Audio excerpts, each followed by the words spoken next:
मैं आपको एक स्टोरी सुनाने वाला हूं, ठीक है। वो स्टोरी सीए फाउंडेशन, और मैं ये कहूं कि सीए फाउंडेशन नहीं, सीपीटी की है। बिकॉज हमारे टाइम पे सीए फाउंडेशन नहीं, सीपीटी हुआ करता था, गोला गोले लगाने होते थे। तो मैंने पुणे में जाके क्लासेस ज्वाइन करी थी कोई, और वहाँ पे मुझे एक दोस्त मिला जिसका नाम राज है। जिसका नाम क्या है मेरे बच्चा? राज है। जो मुझे कहाँ मिला था? सीए फाउंडेशन की क्लास में मिला था, ठीक है। इसके अराउंड तुम मान लो मार्क्स थे 67% मार्क्स थे मेरे बच्चा। 67% मार्क्स थे इसके क्लास 12th में, क्लास 12th। और ये बंदा स्टेट बोर्ड का था, ये बंदा स्टेट बोर्ड का था, और इसके मार्क्स थे 67%। हम दोनों अच्छे दोस्त बन गए थे शुरू के फर्स्ट मंथ ही क्लासेस के, हम दोनों बहुत अच्छे दोस्त बन गए थे, राज और मैं। अब हुआ क्या, राज बहुत सिंसियर था अपनी क्लासेस को लेके, बहुत सिंसियर था क्लासेस को लेके। तो क्लासेस हमारी चल रही थी, वो बहुत सिंसियर था, डेली अटेंड करता था, डेली होमवर्क भी करता था। और ऐसे करते करते हमारी क्लासेस ओवर हो गई, और हमें पक्का पता था कि हमारा जो दोस्त राज है ना भाई, वो पक्का क्लियर हो जाएगा, उसको कोई दिक्कत वाली बात नहीं है। बड़ा ही मेहनती लड़का है, भले ही परसेंटेज कम है, परसेंटेज मैटर नहीं करते हैं, यहाँ मेहनत मैटर करती है भैया, यहाँ मेहनत मैटर करती है। सब टीचर भी बोलते थे कि भैया राज जो है ना पक्का पास हो जाएगा। क्लासेस होने के बाद उन्हें पता था कि भैया राज जो है दबा के मेहनत करेगा और वो पास हो जाएगा। बट क्लास के कुछ अंतिम दिन बचे थे, 3 या 4 दिन बचे होंगे, और उसकी मुलाकात किससे हो गई? हमारी क्लास की एक और लड़की प्रिया से हो गई। उसकी मुलाकात हमारी क्लास की एक और लड़की प्रिया से हो गई, और दोनों की अच्छी दोस्ती हो गई।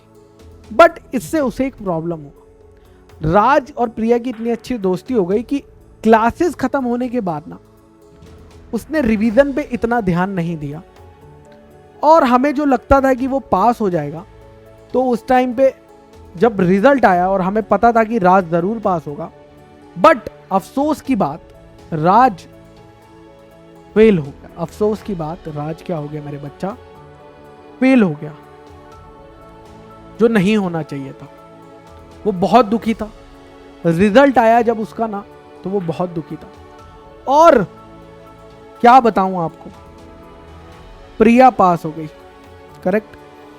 तो वही 3 इडियट्स वाला डायलॉग भैया, इतना दुख तब नहीं होता जब फ्रेंड फेल हो जाती है, जितना दुख तब होता है जब हम फेल और फ्रेंड पास हो जाता है।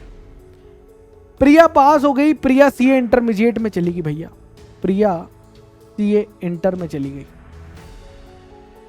और राज भाई डिप्रेशन में चले गए। राज भाई डिप्रेशन में चले गए, कई दिनों तक वो डिप्रेशन में रहे, कई दिनों तक राज भाई डिप्रेशन में रहे। मैं राज से उसके मिलने उनके घर गया। मैंने कहा राज भाई क्या हो गया, तुम फेल हो गए, तुम आजकल बाहर नहीं आते हो, मिलते नहीं हो हम लोगों से यार, करेक्ट, क्या बात हो गई? तो राज कहने लगा यार मैं यार सीए फाउंडेशन नहीं निकाल पाया, जबकि मैंने यार क्लासेस तो अच्छे से करे थे, बट क्योंकि मैं रिवीजन नहीं कर पाया ना, तो मैं अच्छे से रह गया, मैं थोड़े मार्क्स से। तो हमने कहा राज भाई कोई बात नहीं यार, राज भाई कोई बात नहीं, पिछली बार नहीं हुआ तो क्या हुआ, गलतियां तो होती रहती हैं, गलतियां तो होती रहती हैं, तुम इस बार मेहनत करो भाई। तुम्हारा गोल जो है ना वो क्या है?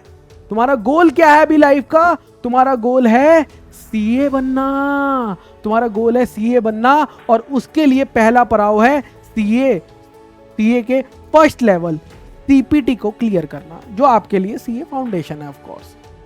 तो मैंने उसे कहा राज भाई तू चिंता मत कर यार, ये सब छोड़, ये डिप्रेशन वाली बातें तू छोड़ दे, तू एक लाइब्रेरी ज्वाइन कर और दबा के मेहनत कर यार, दबा के मेहनत कर, 10-10 12 घंटे पढ़, हो जाएगा। राज ने कहा नहीं यार सर, अब तो दिन ही कम बचे हैं, अभी रिजल्ट आया, 10-15 दिन मैंने डिप्रेशन में खो दिए हैं, 40-50 दिन बचे हुए हैं, 40-50 दिन हुए यार, कैसे हो पाएगा भाई, कैसे हो पाएगा, कैसे हो पाएगा?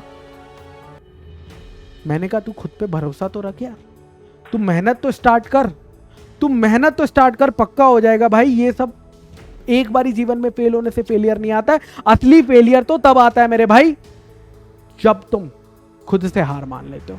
और तुझे हार नहीं माननी है राज, तू कर सकता है। टीचर्स भी यही कहते थे भाई तू पास हो सकता है, बाकी बच्चों का नहीं पता था, लेकिन तेरा सर को पता था कि तू पास हो सकता है। हमें भी ये लगता था तू पास हो सकता है, बट कोई बात नहीं, कुछ गलत डिसीजंस लाइफ में हो गए तो क्या हुआ, अब तू वापस आ सकता है। अब तू मेरे दोस्त वापस आ सकता है, कोई दिक्कत वाली बात नहीं है, तू पढ़। और राज ने क्या किया, राज ने कहा चलो ट्राई करने में क्या दिक्कत है।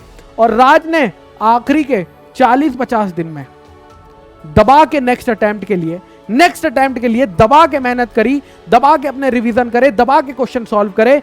और जिस दिन रिजल्ट आया ना मेरे बच्चा, वो 50 दिन की मेहनत नजर आ गई और उसके रिजल्ट में पास था। और उसकी आंखों में आंसू थे कि भैया मेरा जो गोल है ना सीए का, भले ही मैं लेट हो गया हूं लेकिन हारा नहीं हूं, मैं हारा नहीं हूं, मैंने पहला लेवल क्लियर कर लिया है। और आज आप लोगों को बताऊं, मेरा जो दोस्त राज है ना, वो चार्टर्ड अकाउंटेंट बन चुका है, वो सीए बन चुका है। अगर वो उस दिन हार मान लेता और उस डिप्रेशन के जरिए में ही जाता ना, तो नहीं होता। तो जो बच्चे चाणक्य बैच में ये सोच रहे हैं ना कि यार 45 डेज 50 डेज सेशन होने वाले हैं, कुछ लास्ट डेज ही बचे, कैसे करेंगे, यकीन करो हमारे ऊपर, यकीन करो खुद के ऊपर और दम लगा के मेहनत करो भाई। ये टाइम है, ये टाइम ये रोने का नहीं है कि टाइम नहीं बचा है, ये टाइम ये रोने का नहीं है कि भैया कैसे इतना सिलेबस होगा, ये टाइम फाइट मारने का है, ये टाइम लड़ाई करने का है। आपको यहां पे राज बनना है। राज बनने के लिए आपका ब्रेकअप होना जरूरी नहीं है, दिल में आग होना जरूरी है कि हाँ मुझे सीए करना है और मुझे सीए फाउंडेशन क्लियर करना है।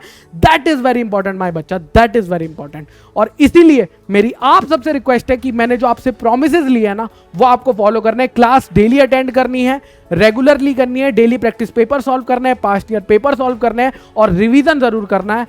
फिर देखते हैं कि आप कैसे इस बार दिसंबर 22 में क्लियर नहीं होते हैं। हो गए, खुद पे विश्वास रखो और मेहनत करते जाओ। डेज को मत देखो, सिलेबस को मत देखो, प्लान करके बस अपनी स्टडीज को मैनेज करो और कंसिस्टेंट रहो। That's it.